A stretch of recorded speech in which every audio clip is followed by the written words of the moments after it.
Hi all. TNPSC 2026க்கு prepare பண்ணுற ஃப்ரெஷராக நீங்கள் job போயிட்டு படிக்கிறவங்க, ஹவுஸ் ஒய்ஃபாக இருந்துட்டு படிக்கணும்னு நினைக்கிறவங்க, இப்போ தான் புதுசாக ஸ்டார்ட் பண்ணுறேன்னு இருக்கவங்க எல்லாருமே இந்த வீடியோ கண்டிப்பாக பாருங்கள். என்னென்ன வேணும், எப்படி எப்படி படிக்கணும் அப்படின்றதுக்கான என்னோட பாயிண்ட் ஆஃப் வியூவை இந்த வீடியோவில் சொல்கிறேன்.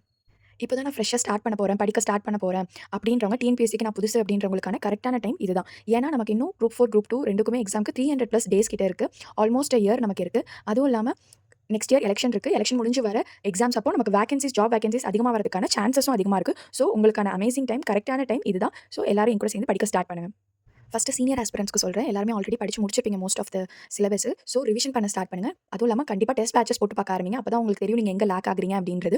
அதுவும் இல்லாமல் இப்போ புது சிலபஸ் மாறினதுலேருந்து எல்லா கொஸ்டின்ஸுமே டைம் கன்சியூமிங் கொஸ்டின்ஸாக தான் இருக்குது. அது மேக்ஸாக இருக்கட்டும், ஜிஎஸ்ஸாக இருக்கட்டும், தமிழாக இருக்கட்டும். அதனால் டைம் மேனேஜ்மெண்ட்டுக்கு நிறைய டெஸ்ட் பேட்சஸ் போட்டு பாருங்கள். அப்போ தான் உங்களால் டைம் மேனேஜ் பண்ண முடியும். இப்போ தான் புதுசாக ஸ்டார்ட் பண்ண போகிறேன் ஃப்ரெஷர் அப்படின்றவங்க, உங்களுக்கு முதல்ல கையில் என்னென்ன வேணும், எப்படி ஸ்டார்ட் பண்ணணுன்றதை சொல்கிறேன்.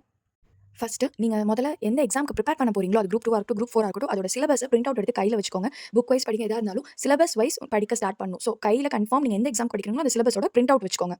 நெக்ஸ்ட் படிக்கிறதுக்கான புக் சோர்ஸ் பண்ணணும். ஒன்று உங்களுக்கு தெரிஞ்ச ஸ்கூல் ஸ்டூடெண்ட்ஸ் கிட்ட நீங்கள் புக் சோர்ஸ் பண்ணிக்கலாம். அப்படி இல்லை என்னால் இது பண்ண முடியல அப்படின்னா ஓல்ட் புக் ஷாப்ஸில் வந்து ஸ்கூல் புக்ஸ் இருக்கும். ஓல்ட் புக்ஸாக இருக்கட்டும், நியூ புக்ஸாக இருக்கட்டும், அங்கேருந்து நீங்கள் சோர்ஸ் பண்ணிக்கலாம். அப்படி இல்லை இது எதுவுமே எனக்கு கிடைக்கல அப்படின்றனால கிடைக்கிற வரைக்கும் வெயிட் பண்ணுறேன், டைம் வேஸ்ட் பண்ணாதீங்க. இருக்கிறதுலே பெஸ்ட் ஆப்ஷனாக உங்களுக்கு புக்ஸ், அதாவது PDF, school books, old books and new புக்ஸோட பிடிஎஃப்ஸ் நீங்கள் ஆன்லைனில் டவுன்லோட் பண்ணி ஒரு folder school books PDFs download பண்ணுற லிங்க் நான் டிஸ்கிரிப்ஷனில் கொடுக்குறேன், செக் பண்ணி பாருங்க. Next where to study. Syllabus wise படிக்கிறவங்களுக்கு வேர் டு ஸ்டடி மஸ்ட்.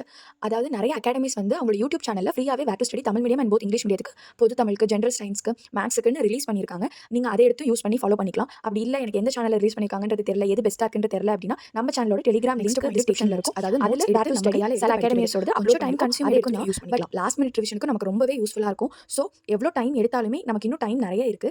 அதனால நீங்களாவே கையில நோட்ஸ் எடுத்து பழகுங்க, படிச்சு பழகுங்க. நான் அப்படியே இருக்கு புக்ல படிக்கிறேன், பிடிஎஃப்ல படிக்கிறேன், நான் திரும்ப ரிவிஷன் பண்றப்ப அதுல படிக்கிறேன்றதை விட நீங்க இப்போ ஒரு டாபிக் எடுத்துக்கிட்டீங்கன்னா அது 6th கொஞ்சமா இருக்கும், 8th இன்னும் கொஞ்சம் அதிகமா இருக்கும், 10th 11th 12th இன்னும் அதிகமா இருக்கும். ஸோ நீங்க கம்பைன் பண்ணி உங்க கையால நோட்ஸ் எடுத்து பழகுறது வரைக்கும் லாஸ்ட் மினிட் ரிவிஷனுக்கு 2 months 1 month ரிவிஷன் நீங்க பண்றப்ப உங்களுக்கு ரொம்பவே யூஸ்ஃபுல்லா இருக்கும். அதனால தான் உங்களுக்கு எவ்வளவு ஞாபகம் இருக்கு, நீங்க எந்த இடத்த விட்டுறீங்க, லேக் ஆகுறீங்கன்றத உங்களுக்கு ரியலைஸ் பண்ண வைக்கிறதே டெஸ்ட் பேட்ச் தான். ஸோ நிறைய யூடியூப் சேனல்ஸில் ஃப்ரீ டெஸ்ட் பேட்சஸும் இது பண்ணுறாங்க. இல்லை ரெப்யூட்டட் இன்ஸ்டியூட்ஸில் நீங்கள் அமௌண்ட் பே பண்ணி டெஸ்ட் பேட்ச் மட்டும் படிக்கிறவங்களுக்கும் இருக்குது. ஜாப் போயிட்டு படிக்கிறவங்க, ஹவுஸ் ஒய்ஃப் அது மாதிரி ஜாயின் பண்ணி நீங்கள் யூஸ் பண்ணிக்கோங்க. அது இல்லாமல் நான் இந்த வீடியோவில் காமிச்ச மாதிரி ஓஎம்ஆர் ஷீட்ஸ் மாதிரி பிரிண்ட் அவுட் பண்ணி வச்சுட்டு நீங்கள் டெஸ்ட் மட்டும் அட்டெண்ட் பண்ணுற மாதிரி ஷேர் பண்ணுறதுல எவ்வளோ டைம் எடுக்குது அப்படின்றது நீங்கள் மேனேஜ் பண்ணிக்க முடியும். தமிழுக்கு ஃப்ரீ டெஸ்ட் பேட்ச் கண்டக்ட் பண்ணிட்டு இருக்காங்க.